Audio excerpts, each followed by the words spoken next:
Karthik Deepa serial பிப்ரவரி 6 நாளைக்கு எபிசோடுக்கான ரிவ்யூவாக பார்க்கலாம் வாங்க. அதுக்கு முன்னாடி நம்ம சேனலை சப்ஸ்கிரைப் பண்ணாமல் பார்க்குறவங்க மறக்காமல் சப்ஸ்கிரைப் பண்ணிக்கோங்க. இந்த எபிசோடில் என்ன நடக்குதுன்னா, நம்ம கார்த்திக்கு விஷயம் தெரிய வருது. இது மாதிரி தீபா என்ன பண்ணுறாங்கன்னா, இங்கே பாருங்கள் கார்த்திக் சார், நம்ம 2 பேரும் தானே போயிட்டு புடவை எடுத்தோம், நான் கரெக்டாக தான் வந்து வீட்டுக்கு கொண்டு வந்தேன், ஆனால் அது எப்படி மாறுனுச்சுன்னு தெரியல அப்படின்னு. இது கேட்டதோட கார்த்திக் ரொம்ப ஷாக் ஆகுறாரு. இன்னொரு பக்கம் நம்ம கார்த்திக் நேராக அபிராமிகிட்ட போயிட்டு, அம்மா நானும் தீபாவும் தான் புடவை எடுத்தோம், அந்த புடவை மாறி இருக்கிறதுக்கு வாய்ப்பே இல்லை, வீட்டில் தான் யாரோ மாற்றி வச்சுருக்காங்க அப்படின்னு. அதுக்கு அபிராமி சொல்கிறாங்க, என்னப்பா தீபாவோட புடவையை மாற்றி வைக்கிறது தான் வந்து வீட்டில் உள்ளவங்களுக்கு வேலையா, அவள் ஒழுங்காக பார்த்து எடுத்து வைக்காமல் வந்திருக்கா அப்படின்னு சொல்கிறாங்க.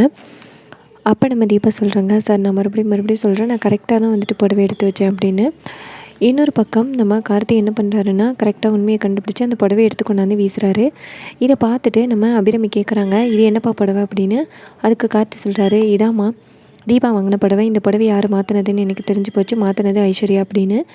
இதை கேட்டுட்டு நம்ம ஐஸ்வர்யா சொல்கிறாங்க, தேவையில்லாமல் என் மேலே பழிப்படாதீங்க அப்படின்னு. அதுக்கு அபிராமி சொல்கிறாங்க, ஐஸு இது மட்டும் உண்மையாக இருந்துச்சுன்னா கண்டிப்பாக உனக்கு நான் பெரிய தண்டனையாக கொடுப்பேன் அப்படின்னு.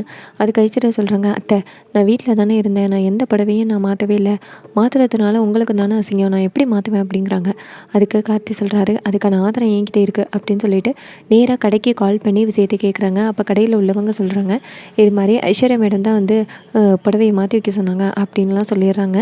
இதை கேட்டுட்டு நம்ம அபிராமி செமையாக ஷாக் ஆகி, இங்கே பாரு ஐஸ்வர்யா எப்படிப்பட்ட வேலையை பண்ணியிருக்க அப்படின்னு. அப்போ ஐஸ்வர்யா சொல்கிறாங்க, அத்தை கார்த்தி தேவையில்லாமல் என் மேலே பழி போடுறதுக்காக இப்படி ஜோடிச்சு கொண்டு வராரு அப்படின்னு சொல்லிட்டு நேராக அவங்க ஹஸ்பண்டை பார்த்து, பார்த்தீங்களா நீங்கள் இருக்கும் பொழுதே என்னை வந்து எப்படி அவமானப்படுத்துகிறாங்க, நீங்கள் பார்த்துக்கிட்டே இருக்கீங்க அப்படின்னு. அப்போ அவர் நேராக ஐஸ்வர்யா அபிராமியை பார்த்து, என்னம்மா நான் இருக்கிறப்பவே வந்து என் பொண்டாட்டி எப்படி பேசுகிறீங்க, அவள் எதுவும் பண்ணியிருக்க மாட்டான்னு எனக்கு நம்பிக்கை இருக்குது, நீங்கள் தேவையில்லாமல் வந்து பழி போடுறீங்க அப்படின்னு.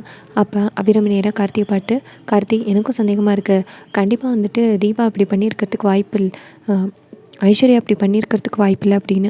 அப்போ நம்ம கார்த்தி சொல்கிறாரு, அம்மா நான் சொன்னதை கூட நீங்கள் நம்மளே இல்லை, என் பொண்டாட்டி கண்டிப்பாக தப்பு பண்ணிடுறதுக்கு வாய்ப்பே இல்லை, அவள் கரெக்டாக தான் பார்த்து புடவையெல்லாம் எடுத்து வச்சா, ஆனால் நீங்கள் தான் வந்து அவள் மேலே குறை சொல்கிறீங்க அப்படின்னு சொல்லிட்டு கார்த்தி வந்து அபிராமியை எதுக்குறாங்க. அப்போ அபிராமி கேட்குறாங்க, அப்போ கார்த்தி நான் வேணுக்கு முன்னே தான் வந்து தீபா மேலே பழி போடுறேன்னு நினைக்கிறியா அப்படின்னு.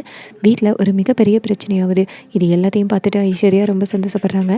இதை தான் எதிர்பார்த்தோம், ஆயாளுக்கும் மவனுக்கும் சண்டை வரணும், இதை நம்ம பார்க்கணும் வேடிக்கை அப்படின்னு நினச்சிக்கிட்டு இருந்தாங்க ஐஸ்வர்யா.